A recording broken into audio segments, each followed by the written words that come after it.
Here are some facts and details about Batman Arkham City that you probably never knew. Comment down below with any Batman Arkham facts you know for the chance to be featured in the next video. We can all agree that Jason Todd kinda came out of nowhere in Batman Arkham Knight, with not much build up from the previous games. This is mainly due to the change in writing staff, but did you know in the Joker's Carnival challenge map in Batman Arkham City, we actually get a reference to Jason at the start of the round? Here's one of the lines that Joker may say when you choose to be Tim Drake's Robin. What? Didn't I kill you already? No? Well, there's always time, right? Ladies and gentlemen, put your hands together for Robin! Let me know if you knew this. For some reason in the church in Arkham City, there's a wall that has no collision for gadgets. You can find this wall beside the thug holding a hostage on the right side of the church. Throwing any weapons will just go through the wall, but if Batman himself tries to go through it, it won't work. Maybe because Batman isn't a wizard, but that's something I cannot confirm. Here's a pretty easy to miss reference to the employees that worked on Batman Arkham City. After defeating Mr. Freeze, we step out of the GCPD to see that Vicky Vale is in a helicopter. It is revealed that Joker gave her a tip to where Batman was to set her up. She is then shot out of the sky with a rocket by Joker. If we run to where the crash site is, we can find that Joker's men are already there, aiming snipers at Vicky's position. After taking out the snipers on the building to our left, Vicky will say this. It appears that the snipers covering my position from the southeast have gone. The roof of the Kirshen building has gone quiet. Either they've all left, or someone has taken them out. Vicky will then say this after taking out the snipers on the building to our right. Fire has ceased from Dini Towers. I can no longer see the snipers on the roof of the apartment building. These buildings are likely a reference to Amez Kirshen and Paul Dini, who we all know, Paul Dini being the writer for Arkham Asylum and City, and Kirshen being the executive producer for Arkham City, Origins and Knight. We have gone up against Killer Croc multiple times in the mainline Arkham games, but strangely is pretty absent in City. Well, you can actually find him in the game, but the timing of when you can interact with him is very specific. During the events of Arkham City, Batman tracks down a ninja from the League of Assassins that leads him to the sewers. After defeating Ra's al Ghul, if we head back to the same entrance of the sewers, the gate is now locked, which Batman can easily unlock by hitting this button. Once we get past this, we can see another button which, if we hit, using the remote control Batarang, we get this scene. You are not welcome here. I'm not here to fight you, Croc. Let me pass. Your scent is different. I smell death on you. I don't need to fight you, Batman. I just need to wait, and then I will feed on your corpse. Did you know that there are a bunch of different random events that happen during Protocol 10? If you return to the museum, you can find that there's a few two-faced thugs there, and they're picking on the Penguin. Little Mr. Cobblepot, all locked up in his own museum. Did the big bad bat do this? Or was it the cat? Nah, boy. I'll get out of here, and then you're gonna regret this. Really? I'll let the boss know when he gets here. What? Oh, sorry. Didn't I mention? Oh, sorry about that. Two-Face is on his way back. He's got his eyes on this place to set up camp. He wouldn't dare. Really? What's stopping him? You? You tell Harvey that if he even steps 1 foot in this place, I'll kill him.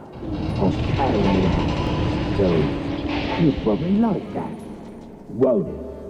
Tell him yourself. He'll be here soon. If it wasn't bad enough for Penguin being trapped and bullied, he also gets hit with a missile not long after while Batman is climbing Wonder Tower.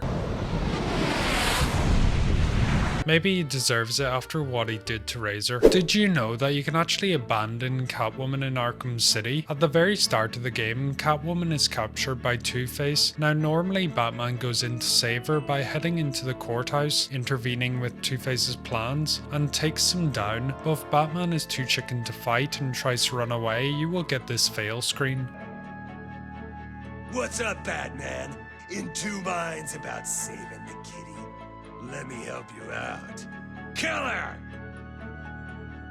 Did you know that the secret room in Arkham Asylum is actually canon thanks to Arkham City? After meeting Riddler and gaining info that he has a hostage in Two-Face's court, we head over to save him. Once done, if we go to the judge's booth, we can see that there's a gavel and 2 pistols beside it. If we scan them, we complete the riddle, which unlocks an Arkham City story, where Catwoman asks Batman how he knows so much about Arkham City. He replies that he found a secret room in Quincy Sharp's office back at Arkham Asylum, filled with plans of a new prison complex. I love this detail due to the fact that the secret room was really just a nod to the player originally, but now is actually a part of the lore of the game. This trick in Batman Arkham City definitely kills the tension of this scene. When Catwoman is robbing Hugo Strange's vault right before Protocol 10, she grabs the key cards, takes out the guards, and enters the vault. She would then normally just grab the money before getting ambushed by some guards. Knowing this though, we can prepare by throwing caltrops on the ground, roughly where we know the guards will spawn. Doing this definitely doesn't make the ambush as sneaky as it's supposed to be.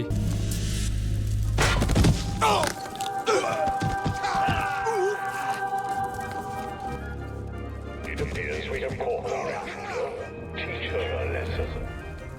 Probably one of Batman's weirdest villains is actually hiding in Arkham City, this being Crazy Quilt. Crazy Quilt is only mentioned once during the events of the game. This occurs when tracking down the League of Assassin Ninja, where thugs standing beside the Iceberg Lounge will discuss what happened to Two-Face, with one saying that they believe that Crazy Quilt at this rate could have been involved with Dent being taken down, as he's been seen in the prison. I don't like it.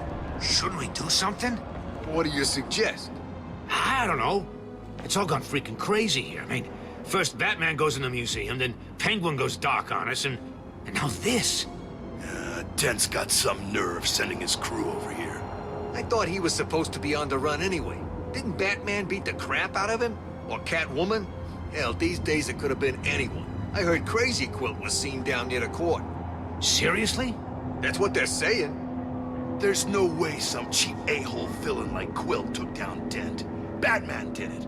I heard some of his crew talking about it earlier. It would be pretty cool if there's a random encounter where we would get to see Crazy Quilt on the streets of Arkham City, but I guess his abilities would be hard to implement in the game. Let me know what you think. A small but still a great detail in Arkham City is that Azrael, the person who constantly watches over you during the events of the game, is able to catch any batarangs that you throw at him.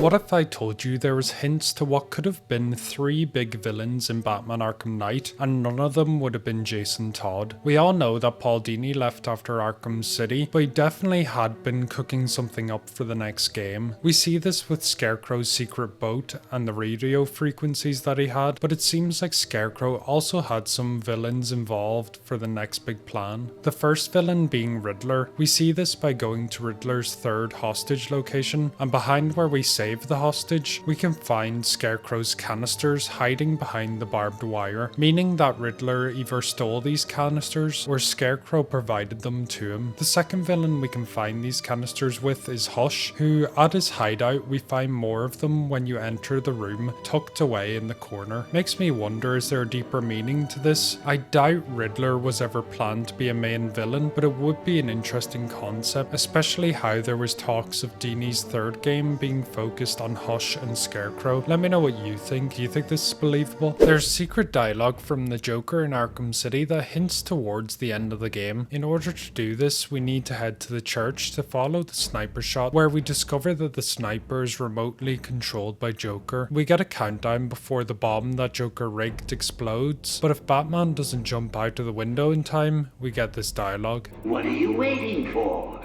We both know how this is going to turn out. You're going to come and find me. You can't stop yourself, can you? Sometimes I wonder if all this will just end with one of us looking down at the other's corpse, trying to work out what to do next. The only question is, whose body will it be? I know who I'm rooting for. What about you? Now get out of there now, or you'll ruin everything. What's funny, if you attempt to do this in the demo version of Arkham City, this will happen.